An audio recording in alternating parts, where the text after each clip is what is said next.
بسم اللہ الرحمن الرحیم۔ محترم سامعین و ناظرین، السلام علیکم ورحمۃ اللہ وبرکاتہ۔ امید ہے آپ اللہ تعالیٰ کے فضل و کرم سے خیریت سے ہوں گے۔ اللہ تعالیٰ آپ کو، آپ کے اہل خانہ کو ہمیشہ اپنے حفظ و امان میں رکھے۔ کڑوے گلاب سلسلے کا ولاگ پیش کرتا ہوں، جس کا مضمون جناب محمد سلیم بٹ صاحب کی تصنیف نفسہ نفسی سے لیا گیا ہے۔ شروع کرتے ہیں کڑوے گلاب سلسلے کا ولاگ۔ عنوان ہے یہ بوجھ بھی فوج اٹھائے۔ قیام پاکستان کے وقت مہاجرین کی بحالی یا آباد کاری کا کام ہو، آسمانی آفتیں، سیلاب یا زلزلہ کی صورت میں آئیں، ملکی دفاع کا مسئلہ ہو، اندرونی و بیرونی سازشوں کا قلع کما کرنا ہو، افواج پاکستان نے دھن دھڑ اور سر کی بازی لگا کر ملک کو ان آفتوں کا سامنا کرنے میں مدد دی اور میلی آنکھ والوں کی آنکھ پھوڑ دی۔ بے شمار جانی قربانیاں دے کر ملکی سرحدوں کی حفاظت کی۔ افواج پاکستان کے جوانوں کی کاوشوں اور جانی قربانیوں کے صلے میں پاکستان کا زمینی رابطہ بذریعہ سڑک اپنے دیرینہ محسن چین سے ہوا، اور ہمارے یہاں سڑکوں کی تعمیر کا کام ٹھیکیداری نظام کے تحت ہوتا ہے۔ ادھر سڑک بنی، ادھر بل پاس ہوا، اور ادھر ادھڑنی شروع ہو گئی۔ کھیل ختم، پیسہ ہضم۔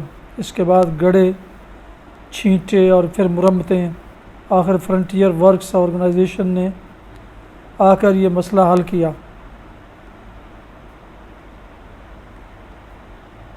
باقاعدہ پلاننگ کی، نکاسی آب کا مؤثر بندوبست، سڑکوں کو مضبوط رکھنے کے تمام تکنیکی لوازمات پورے کیے۔ سڑکیں ایک بار بنی تو ٹوٹنے کو ترسیں، گڑھے ہوں نہ کمیشن کھایا جائے۔ ادھر لاہور میں بے رحم لوگوں نے گلیوں اور سڑکوں کو ناجائز قبضوں سے ایسا گھیرا ہے کہ بعض جگہوں سے جنازہ لے کر گزرنا بھی ممکن نہیں رہا۔ ان قابضین کے خلاف بے شمار کوششیں ہوئیں، لیکن رشوت اور سیاسی اثر و رسوخ نے حکومت کی ایک نہ چلنے دی۔ ناچار سول حکومت نے یہ ذمہ داری فوج کو سونپ دی، جس نے قیام پاکستان سے پہلے کے نقشہ جات نکالے اور اللہ کا نام لے کر بہت کم مدت میں شہر کو سیدھا کر دیا ہے۔ مردم شماری کا بوجھ انہوں نے اٹھایا۔ وابڈا کی بیماری اتنی بڑی کہ اسے آکسیجن ٹینٹ میں رکھنا پڑا۔ اس کے لیے تازہ خون باہر سے منگوا لیا گیا، لیکن کنڈے والے چیچڑوں نے سب چوس لیا۔ رنگ تو پیلا تھا ہی، جسم میں بھی کمزوری آ گئی۔ یار دوستوں نے منفی پروپیگنڈے سے بارش کے پانی کی کمی اور ڈیم کی سطح مقررہ حد سے نیچے بتا کر لوڈ شیڈنگ سے سخت گرمی میں قوم کی ذلت کے لیے اس کی بتی بند کر دی، جس سے پرائیویٹ بجلی والوں کا کیس مضبوط ہوا اور وابڈا دونوں آنکھوں سے اندھا ہو گیا۔ یعنی 13 کروڑ عوام کے گھروں کو منور کرنے والا خود تاریکی میں ڈوب گیا۔ دہائی مچی، عوام پر بجلی کے اضافی نرخوں کی قیامت ٹوٹی، اور لوگ پتھر کے زمانے کو یاد کرتے ہوئے ہاتھ جلنی، موم بتی اور سرسوں کا تیل جلانے پر مجبور ہو گئے۔ وابڈا کا حال کچھ یوں ہوا کہ شدید سردی میں ایک شخص نے دیکھا کہ اس کا دوست دریا کے کنارے بیٹھا ایک بلی کو ٹھنڈے پانی سے نہلا رہا ہے۔ اس نے دوست کو مشورہ دیا، بھائی میاں، کڑکے کی سردی میں تم اس ملائم سی بلی کو یہاں نہلا رہے ہو، یاد رکھو یہ مر جائے گی۔ دوست نے جواباً کہا، تم اپنی راہ لو، میں سب جانتا ہوں۔ کچھ دیر بعد وہ شخص واپس آیا تو اس نے دیکھا کہ اس کا دوست اپنا ماتھا پکڑے بیٹھا ہے اور بلی اس کے سامنے مردہ پڑی ہے۔ اس نے یاد دلایا، کیوں کھو دیا نا بلی کو؟ میں نے جو کہا تھا کہ اتنی سردی میں اسے ٹھنڈے پانی سے مت نہلاؤ۔ دوست نے کہا، تو پاگل، یہ بلی نہلانے سے نہیں نچوڑنے سے مری ہے۔ تو بالکل اس بلی کی طرح گیس، بجلی اور پانی کے اضافی بلوں نے عوام کو بھی نچوڑ کر ہلاک کرنے کی کوشش کی۔ اس نازک موقع پر پھر فوج کو بلایا گیا اور یہ فوجی جوان جب اندرونی سازشوں کے سامنے سینہ سپر ہوئے تو بڑے بڑے حسین چہروں پر سے نقاب ہٹنے سے ان کے بھیانک روپ سامنے آئے۔ اس طویل تمہید کا مقصد یہ ہے کہ آزادی کے 50 سالوں میں ہماری ہم عمر اقوام ترقی میں بہت آگے نکل گئی ہیں، جبکہ ہم آج بھی خواب خرگوش میں مست ہیں۔ سب کی یہ کوشش ہے کہ یہ نیند سے نہ جاگے، سیاسی بیداری آئے، نہ یہاں تعلیم ہو، ڈسپلن آئے، نہ عقل، کہ اسی میں چند اجارہ داروں کا بھلا ہے۔ حالانکہ 2000 کی آمد تک اس حالت میں رہنا کہاں کی عقل مندی ہے۔ میری دانست میں کچھ نیا کام بھی اب افواج پاکستان کے حوالے کر دینا چاہیے، چاہے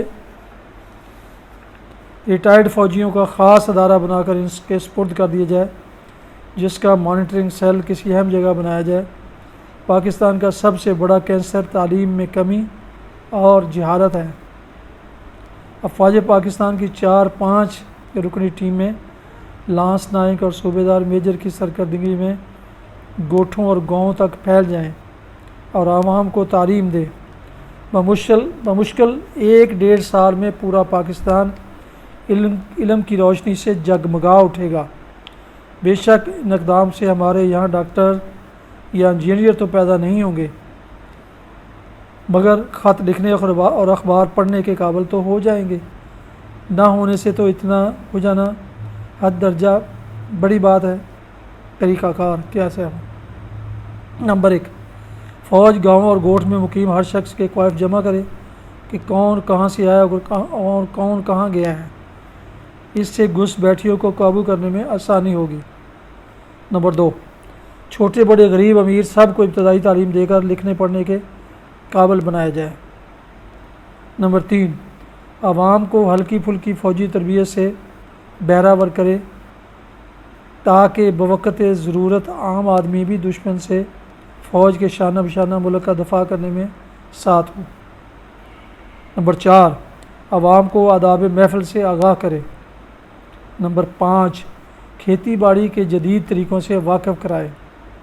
نمبر 6، ٹریکٹر چلانا اور مرمت کرنا سکھائے۔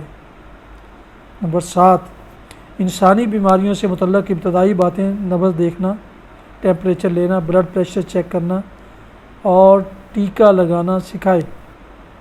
نمبر 8، حجامت بنانا، جوتا مرمت کرنا اور کپڑے سینا سکھائے۔ نمبر 9، مال مویشی کے امراض اور ان کے علاج سے آگاہ کرے۔ نمبر 10، ٹریفک رولز کی پہچان کرائے۔ 11، اجناس کی بیماریوں اور ان سے بچاؤ کے طریقے سکھائے۔ 12، کھادوں کے استعمال سے شناسا کرے۔ 13، مختلف کھیلوں سے تعارف اور نئے ٹیلنٹ کی تلاش کا کام کرے۔ نمبر 14، تشکیل پاکستان کا مقصد وجوہ اور قائد کے کردار سے آگاہ کرے۔ نمبر 15، پاکستان سے متعلق معلومات دے۔ 16، کچی نالیوں اور جوہڑوں کا خاتمہ کرے۔ 17، مکانات کی تعمیر کا کام سکھائے۔ 18، صفائی اور اس کی افادیت کے بارے میں بتائے۔ 19، ذاتی شخصیت کی تعمیر و شناخت پر متوجہ کرے۔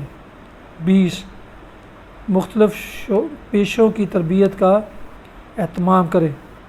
ملک کی فوجی عدالتوں کے قیام اور ان کے ذریعے فوری انصاف کے فیصلے سے یوں لگتا ہے کہ ہر مرض کا علاج اب دعائے قنوت ہی میں ہے۔